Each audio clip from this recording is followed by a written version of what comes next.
Hello, I'm a casual collector, and I'm going to talk to you today about these three action figures representing various aspects of the Ukrainian armed forces during the ongoing war. I apologize for any malapropisms.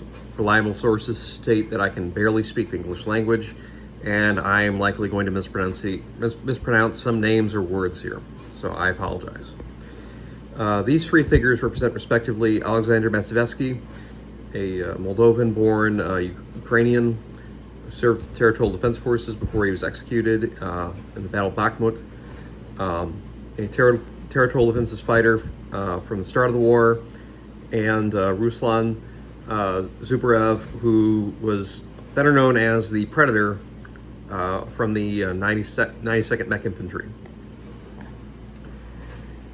Starting here with Alexander. I, like many, was very strongly moved by his defiance in the face of death when he was executed in cold blood by the Russians. At some point, I am going to get that cap swapped out for one that is done in the Ukrainian camouflage, which he is depicted with in some of these photos. For starters, you'll note he is probably portrayed by John Malkovich. With these action figures, you kind of need to go for a celebrity look-alike. And for better or for worse, Mr. Malkovich was probably the best representation I could find of a head. Sorry, let's adjust that a little bit. Which represented Alexander. He's wearing a surplus winter uniform, or an issued winter uniform, I should say. If you'll note, it is the American style of camouflage and cut. Unfortunately, they don't make a Ukrainian one in scale, so I had to make do. The base itself was based off of the photos from the scene, the video from the scene. Consists of compacted dirt, shaped with, held together with Gorilla Glue as kind of cement, and then shaped. And then the base is a medium density fiberboard, which has been painted black. Just basically built up the layers of dirt till it achieved the rough shape I wanted. And then I used Elmer's glue to layer on a final layer of dirt and some ground debris, which includes sticks by Coastman. A good friend of mine, Tamaki, suggested that I use a paper cutter with leaves made out of construction paper. And he gave me some suggestions for weathering them out. Honestly, it looks a lot better than anything else I could have done.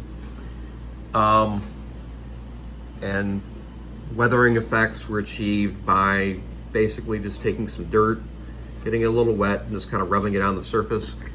You might be able to see a little bit on the knees. The effect is a little bit heavier in person, depending on the lighting.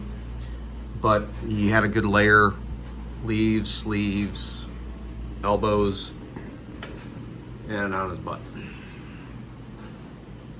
You know, areas that you would expect to wear either by bumping into things, sitting down, kneeling, just general range of motion.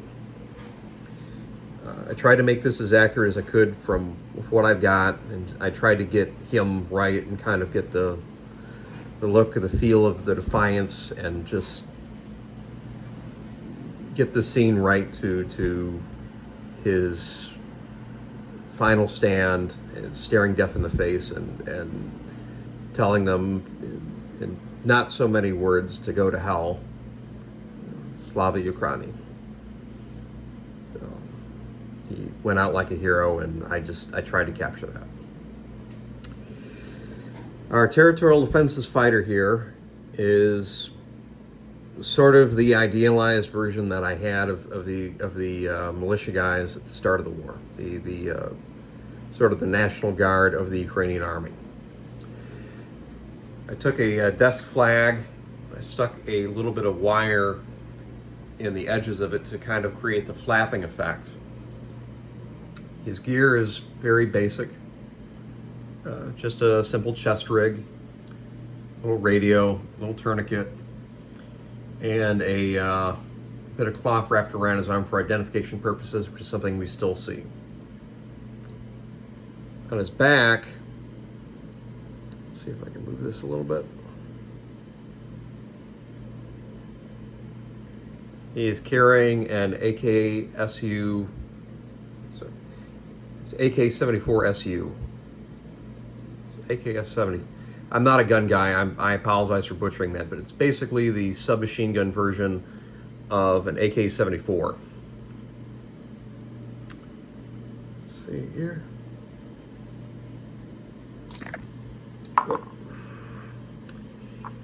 Well, that'll give you a little bit of a clue for how fragile some of this is. Glue that back on later, but actually I can show this here. It's basically just chunks of cement. They have a company that makes these cinder blocks in scale, and I just basically glued them into place using rubber cement and Gorilla Glue. You can kind of see that there. I'll just re-glue that later. No harm, no foul.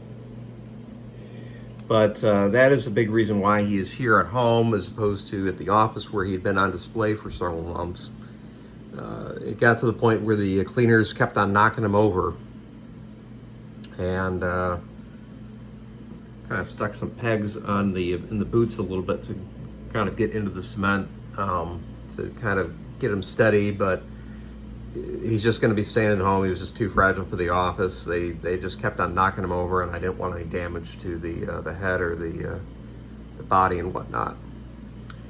And the flag, if you notice, he's kind of handling it a little bit odd, just to basically get a friction grip with the arms, with the hands, rather than glue it into place. You know, you still want to be able to pose it a little bit, maybe, you know, swap out the flag for the carbine submachine gun or you know, some such.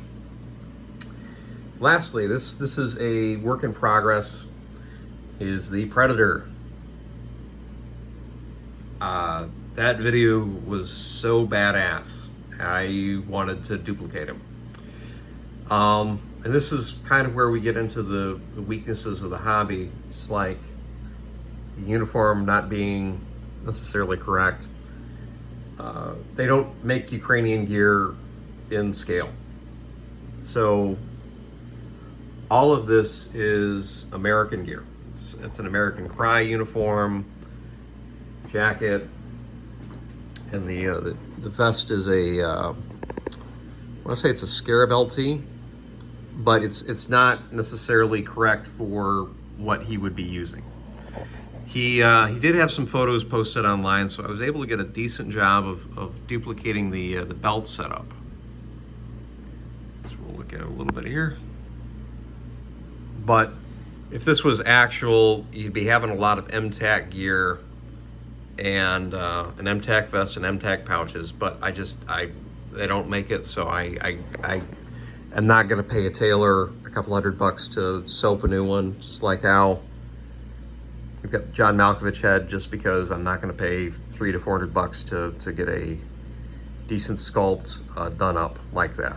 It's just, I like making these things, but I got to stick within a budget. This is a work in progress because that is not going to be the weapon he's going to carry. I was able to fabricate a pretty decent facsimile of a Fab Defense dust cover, which was what my research said he used. He posted online about this stuff, and so I could, you know, get a decent list of what equipment he had. A 3D printer buddy of mine said that he would do up the Holosun sight that he had, and the little I think it was a Sig Sauer laser. He even did the grip and the flash hider, which I was not expecting. Tamaki, you're an awesome guy, and I really appreciate it if you watch this. And he's gonna do it up, and he's gonna basically take what I started, and he's gonna finish it and make the rifle that he had. So it's gonna look, I'd say 90% there. It's not going to be completely accurate, but it's good enough for Army work, as the saying goes, with what we've got. Then after that, I'll, you know, like I did with Alexander's uniform, I'll take some dirt, rub it on the knee pads, on the boots, on the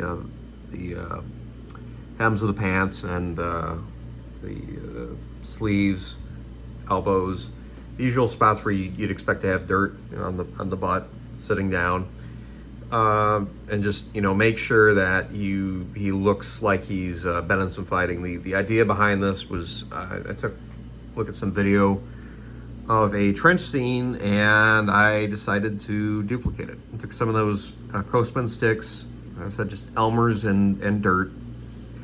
I was shocked at how dirty the Russian trenches were. So I added some boxes, some like a cardboard broken down, and then dirted it up and tried to do a footprint there, but didn't quite go as well as I would have liked. Did some dirty plastic bottles, some trash like wrappers, bits of paper. Tried to make it look as dirty as that scene was, and as blasted out as that scene was, and I tried to kind of duplicate that look. And so the idea behind this was, I've already done a trench scene with another figure, and I didn't want to be a one-trick pony, so I kind of wanted to do him, storming a trench.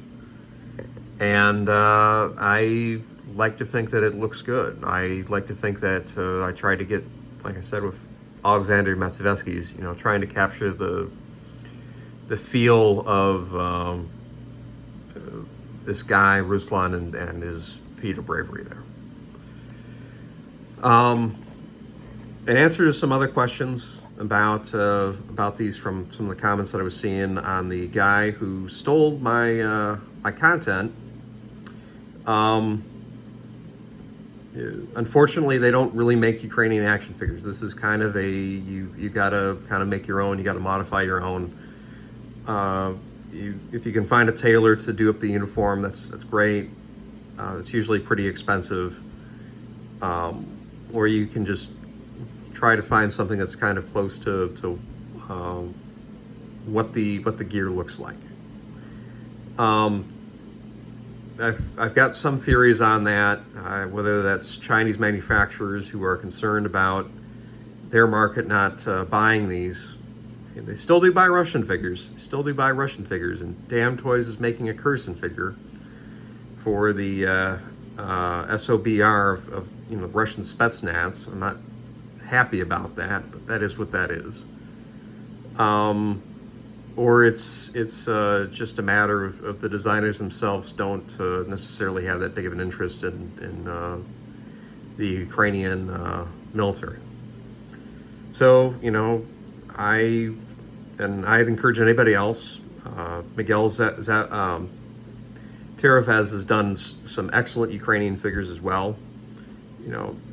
Make your own, design your stuff. I'm happy to talk to anybody who is planning something out and would like to make one of these.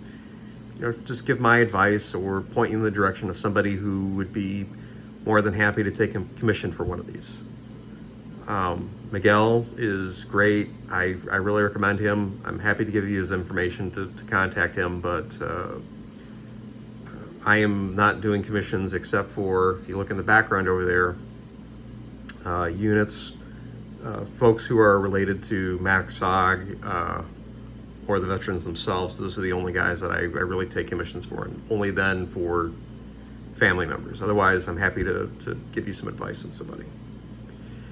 But I hope you enjoyed this. I hope you enjoyed a look at how these things are made. Enjoyed my talk, and have a great day.